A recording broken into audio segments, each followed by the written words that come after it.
வணக்கம் சோழ நண்பர்களே. 2025 ஆவணி மாத கிரக அமைப்புகளின்படி ரிஷபராசிக்கான பலன்கள்.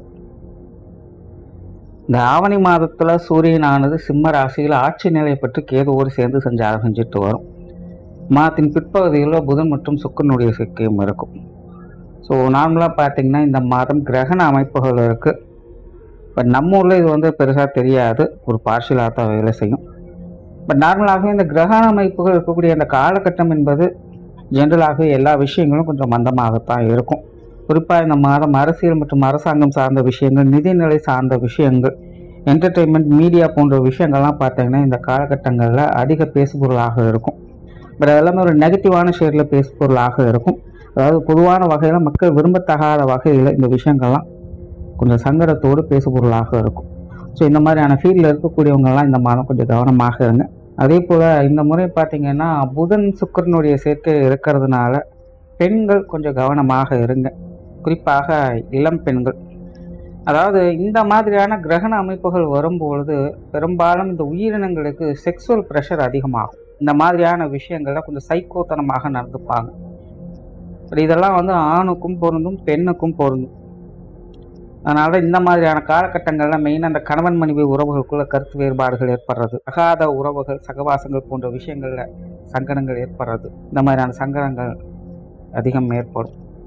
அதிலும் இன்னைக்கு இருக்கக்கூடிய காலகட்டங்களில் நாட்டு நடப்பின் அடிப்படையில் பார்க்கும்போது பெண்கள் இந்த மாதிரியான விஷயங்களில் கொஞ்சம் கூடுதல் கவனத்தோடு இருக்க வேண்டியதாக தான் இருக்குது. ஸோ இந்த மாதம் நியூஸ்லேயே பார்த்தீங்கன்னா பெண்கள் அப்படி பாதிக்கப்பட்டாங்க, இப்படி பாதிக்கப்பட்டாங்கன்னு நிறைய நியூஸ் வரும். இது ஆவணி மாதம் ஃபுல்லாகவே வேலை செய்யுது. ஸோ கொஞ்சம் கவனமாக இருங்க. அந்த ரிஷபராசிக்கு இந்த மாதம் உங்களுடைய ராசிநாதன் ராசிக்கு 3ஆம் இடத்துல புதனோட சேர்க்கை வச்சு சஞ்சாரம் செய்துட்டு வர்றாங்க. மாதத்தின் பிற்பகுதியில் ராசிக்கு 4ஆம் இடத்துல சஞ்சாரம் செய்வாங்க. அதனால் ரிஷபராசிக்காரங்களுக்கு இந்த மாதம் ஒரு கலவையான மாதமாக தான் இருக்கும். அதாவது ரிஷபராசிக்காரங்க எல்லா விஷயங்கள்லையுமே பட்டும் படாமலும் தொட்டும் படாமலும் தான் வேலை செய்வாங்க. அதாவது ரிஷபராசிக்காரங்க எந்த ஒரு விஷயமாக இருந்தாலும் கேர் அண்ட் அஃபெக்ஷனோடு செயல்படணும் அப்படின்னு தான் முற்படுவாங்க.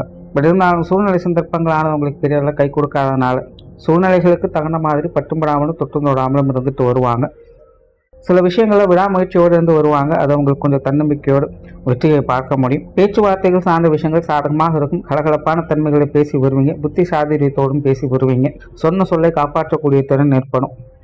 காரியங்கள் வகையில் பிடித்த விஷயங்களுக்கு முக்கியத்துவம் கொடுப்பீங்க. தொழில் வேலை உத்தியோகமாக கூட கட்டாயம் படி இல்லாமல் எது உங்களுக்கு பிடிச்சிருக்கோ அந்த விஷயங்களில் ஈடுபட்டு அளவாக இருந்தாலும் பரவாயில்ல, நிறைவாக இருந்தால் போதும் அப்படிங்கிற மைண்ட் செட்டில் எல்லா விஷயங்களும் செய்து வருவீங்க.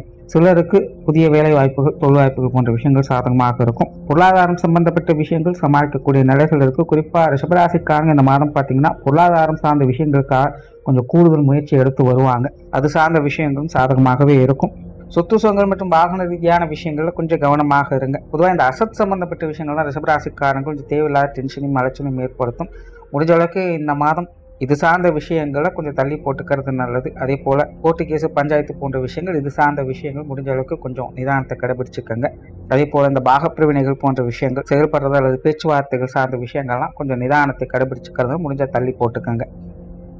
குடும்ப விஷயங்கள், காரியங்கள் சாதகமாக இருக்கும். குடும்ப தேவைகள் பூர்த்தியாகும். குடும்பத்தில் ஒற்றுமையை அதிகம் விரும்புவீங்க. குடும்பத்திலே கொஞ்சம் கேர் அண்ட் அஃபெக்ஷன் அதிகமாகவே இருக்கும். குடும்ப உறவுகளும் அவ்வப்போது காரசாரமான தன்மைகளை காட்டினாலும் உங்கள் மேலே ஒரு கரிசனையான விஷயங்களை காட்டி வருவாங்க. பெற்றோர்கள் வகையில் மட்டும் கொஞ்சம் காரசாரமான விஷயங்கள், தேவையில்லாத கான்ட்ரவர்சியான சமாச்சாரங்கள் அதிகமாக இருக்கும். இவங்க வகையில் மட்டும் கவனம் தேவை. மற்றபடி உடன்பிறப்புகள், கணவன் மனைவி உறவுகள், குழந்தைகள் சார்ந்த விஷயங்கள் எல்லாமே சாதகமாக இருக்கு. காதல் சம்பந்தப்பட்ட விஷயங்கள் திருப்திகரமாக இருக்கும். வாழ்க்கை துணையின் வகையில் எதிர்பார்ப்புகள் பூர்த்தியாகும். கணவன் மனைவி உறவுகளுக்குள் அந்யோன்யத்தன்மை ஏற்படும்.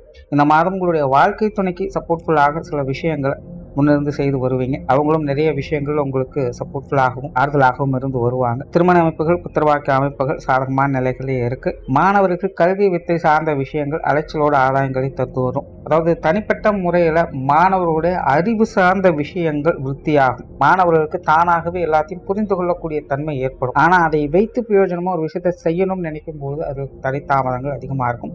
ஸோ இப்போதைக்கு அறிவு ஞானம் அப்படிங்கிறது மாணவர்களுக்கு சிறப்பாக இருக்கு. மற்ற விஷயங்கள் எல்லாமே ஒரு அளவான நிலைகளாக தான் இருக்கும். ஸோ ஓவராலாக ரிஷபராசியை பொறுத்த வரைக்கும் இந்த மாதம் அலைச்சல் இருக்கும். பட் அதே நேரம் உங்களுடைய முயற்சியால் உங்களுடைய விஷயங்கள், காரியங்களை சுமூகமாக மாற்றிக்கொள்வீங்க.